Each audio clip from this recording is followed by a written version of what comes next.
यहाँ एक अपराधी पुत्र से लड़ाई है जो कोई समाज को छोड़ा नहीं है, कोई भी समाज उससे बचा नहीं है, अछूता नहीं है। इसलिए यहाँ के लोग भयभीत हैं कि इसकी गुंडई नहीं चालू फिर से हो जाए, इसके चलते यहाँ के लोग गोलमंड हो गए। आज हम लोग लच्छू टोला स्टार्ट किए। लच्छू टोला, सारंगपुर, सुरेमनपुर, छोटका बहरनपुर, बड़का बहरनपुर में हम लोग अभी मौजूद हैं। आगे हम लोग को चमरपुर, लक्ष्मणपुर, गोविंदपुर जाना है। क्या गाँव के लोगों के द्वारा कितना प्यार और समर्थन मिला? आप देख सकते हैं 2 चुनाव में ऐसा उत्साह नहीं मिला पिछले 2 चुनाव में। और लगभग दियरा में ब्रह्मर्षि, जादव, मतलब अति पिछड़ा सब लोग अब गोलबंद हो रहे हैं। ये पहली बार देखने को ऐसा मिल रहा है, क्योंकि काम और विश्वास लोग को हुआ, शांति हुआ, भरोसा है मेरे ऊपर। और तेजस्वी जी का एक लहर है पूरे, वो उनके अपने उसमें दिख रहा है। तो सब कुछ मिक्स करते हुए एकदम अलग टाइप का चुनाव हो रहा है। राजीव प्रताप रूडी जो पूर्व केंद्रीय मंत्री है, और जो तेजस्वी जो इंडिया गठबंधन में मैनिफेस्टो है, उनको लेकर काफ़ी प्रशंसा की है तेजस्वी यादव का। देखिए, राजीव प्रताप रूडी जी बहुत पढ़े लिखे और बहुत सुलझे हुए आदमी हैं। और ये जो मोदी जी प्रधानमंत्री जब से भारतीय जनता पार्टी के बने हैं, वो अच्छे लोगों को प्रमोट नहीं कर रही है। आप देखे होंगे कि वाजपेयी जी के गवर्नमेंट में रूडी जी मंत्री थे और मोदी जी में भी स्वतंत्र प्रभार मिला, उनको हटा दिया गया।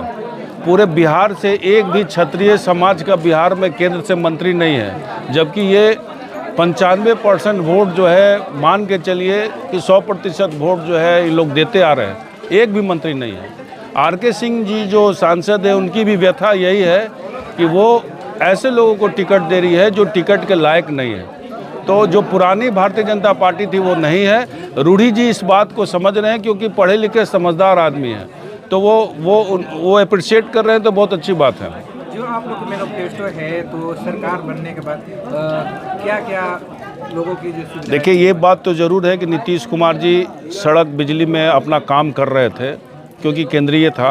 लेकिन डायरेक्ट जो पब्लिक को लाभ मिलना है, वो तेजस्वी जी ने मुद्दा उठाया रोजगार का, जो पिछले चुनाव हुआ, जो नीतीश कुमार ने इम्प्लीमेंट किया, और पेंशन में इम्प्लीमेंट किया, और भी कई योजना जो उठाए थे, जैसे डोमिसाइल का हो गया, युवा आयोग हो गया, और माई बहन योजना हो गया। तो सारा नीतीश कुमार उस चीज़ को करते चले गए।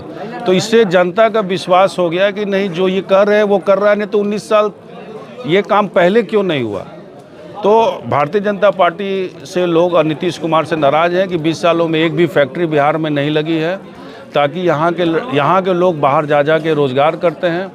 और अग्निवीर योजना भी बहुत ख़राब है, क्योंकि गांव देहात के लड़के लोग ही मिलिट्री में जाते थे और 4 साल 5 साल के नौकरी के लिए कोई तैयार नहीं है। इसीलिए बेरोज़गारी और ज़्यादा गाँव देहात में बढ़ गई है। मैनिफेस्टो में एक और उसमें ऐड किया गया, जिसको लेकर काफ़ी चर्चा है कि पिछड़ा को जो 5 लाख मुफ्त लोन मिलेगा बिना सूद का।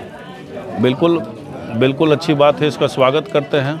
बोले ना कि ये सब जनता के हित की योजना तेजस्वी जी ही सोचे थे। नीतीश कुमार जी एक डिक्टेटरशिप से 5 साल 10 साल चलाए हैं। यहाँ तक विधायक निधि भी विधायक जी अपनी अनुशंसा नहीं कर सकते थे। आपको याद कीजिए, 5 साल 6 साल वो इसी में चलाया कि कोई भी व्यक्ति अनुशंसा नहीं कर सकता है। उनका डिक्टेटरशिप था। और भारतीय जनता पार्टी मान रही है कि अब नीतीश कुमार मुख्यमंत्री नहीं बनाएंगे, इसलिए अति पिछड़ा जो भी लोग हैं, सभी लोग इस पार्टी को मदद कर रहे हैं। देखा जाए तो विपक्ष के यहाँ के मुख्यमंत्री नीतीश कुमार, आप शाहपुर से विधायक रहे, लेकिन अब आपकी जो सरकार बन जाएगी, आप यहाँ के विधायक रहेंगे, कितना विकास होगा? देखिए, विकास तो मामले में हो गया है। मतलब कुछ होता है, कुछ ऊपर वाले का भी कृपा होता है, कुछ अपना मेहनत भी होता है। सब मिला के 100% रोड का हम लोग टेंडर करा चुके हैं, कोई बचा नहीं है। आगे अब सरकार बनती है हम लोग का, अगर बनती है तो निश्चित तौर पे हम लोग का जो दियरा इलाका में जो प्रॉब्लम है कटाव का, उस मुद्दे को हम लोग सॉल्व करना चाहते हैं। क्यों? हाँ, रिंग बांध हो या गंगा नदी को रास्ता चेंज करने का हो, तो वो जो भी योजना वैज्ञानिक लोग, इंजीनियर लोग तय करेंगे, उसको हम लोग कराएंगे। सो सबसे गंभीर समस्या हम लोग की बनी हुई है। जो गंगा रिवर है, क्या डायरेक्शन चेंज करने का नियम है? बिल्कुल, यही नीतीश कुमार जी सदन में भाषण देते थे कि गाद जम गई है, उस गाद की समस्या को दूर करनी चाहिए। केंद्र सरकार पे एलिगेशन लगाते थे, जो नमामि गंगे है उसके थ्रू साफ़ होना चाहिए।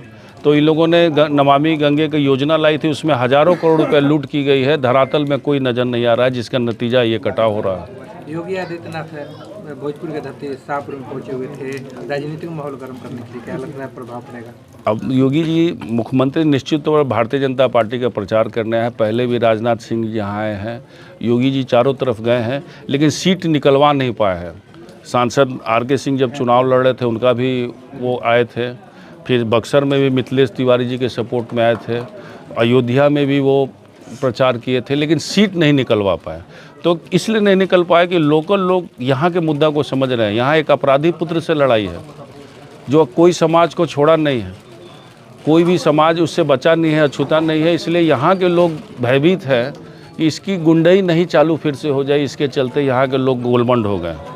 तो देखा जाए तो आप अपराधी पुत्र कह रहे, तो विशेषकर वजह आपको अपराधी मानते हैं, तो राकेश वजह अपराधी पुत्र है ना, और इनकी भाषा सही नहीं। 307 का मुकदमा उनके कम एज पे लगा हुआ है, एक कम उम्र में उनका लगा हुआ है, और दोनों का गठजोड़ हुआ है। भाषा उनकी वही है, जैसे लालटेन को कूच देंगे, जला देंगे, फेंक देंगे, और हम हथियार नहीं त्यागेंगे, और बदले की भावना। आज देखिए कि विश्वेश्वर ओझा जी के पुत्र जिसका लाभ हत्या पे अपने पिता पे ले रहे थे और जाके गलमैया कर लिए आपको जाके वोट के लिए। अब उनकी मंशा को जनता समझ गई है कि बेवकूफ़ बनाए हैं, अपने पिता के नाम पे घड़ियाली आंसू गिराए और कुछ नहीं किया। योगी आदित्यनाथ जी खुले मन से बोले कि 2005 से 15 वाली जंगल राज है कि वो सब बेकार बात, वो सब बेकार बात है। जंगल राज नहीं, डेमोक्रेसी है। लोग वोट देते हैं, वोट देने वाले की जो बनती है सरकार, उसको जंगल राज नहीं बनते हैं। और इस जहाँ जिस जगह पे खुशी की बात यह है कि हम लोग के साथ कन्हैया जी जो है, राम मंदिर का जिक्र करते हैं, लेकिन हम लोग राम मंदिर कांग्रेस RJD सपा के लोग जो है वो विरोध कर रहे थे। देखिए राम मंदिर मुद्दा एक पॉलिटिकल मुद्दा था, वो भारतीय जनता पार्टी का मुद्दा था। मंदिर तो इंडिया में एक से एक लोग बना हुआ, साउथ में जाइए बिना मुद्दा का मंदिर था। मतलब ऐसा मंदिर लोग बना है जो आज के युग में वो मंदिर नहीं बन सकता था। ठीक है, उस मुद्दा लिए मंदिर बना, पूरे देश को लोग पूजा कर रहे, उसमें कोई आपत्ति नहीं है।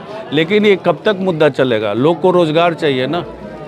वहाँ पे लचदाना आप बेच रहे हैं, जाइए वहाँ पे लचदाना बेच रहे हैं। गुजरात की कंपनी वहाँ लचदाना बेच रही है, जाके आप देखिएगा। क्यों उत्तर प्रदेश में वो लचदाना कंपनी नहीं बना सकती थी? तो मंदिर ठीक है, लोग का आस्था है, पूजा करेंगे, लेकिन युवा के लिए रोजगार देना और ये सब काम करना सबसे जरूरी है सरकार उत्तर को। प्रदेश से अपराध को मुक्त कर दिया हूँ, राजद कांग्रेस और सपा के जो नेता है वो जाके उनके फतवा पढ़ते हैं। देखिए उनका जो काम करने का तरीका है वो लोकतंत्र के खिलाफ है। मान लिए कि मेरे परिवार में एक बच्चा बदमाश निकल गया तो पूरे घर को तोड़ना वो सही नहीं है, उसको लॉ के हवाले करना है, कानून करेगा। उनका डिक्टेटरशिप है, यही है, बस हो गया। 2020 और 25 में वोट का रेशियो क्या है? क्या वोट का रेशियो 2020 और 25 का देखा है? अब आगे पता चलेगा। रेशियो हर चुनाव का अलग अलग है। खुशी बनाइए कि हमारे साथ जो भारतीय जनता पार्टी के काफ़ी बड़े समर्थक थे वो हम लोग के साथ आज मौजूद हैं। ये बहुत खुशी की बात है हम लोग के लिए, और हम लोग का एक ताकत जो है एक व्यक्ति जोड़ने से काफ़ी बढ़ गया। भारतीय जनता पार्टी हम लोग के बीच में कन्हैया जी हैं।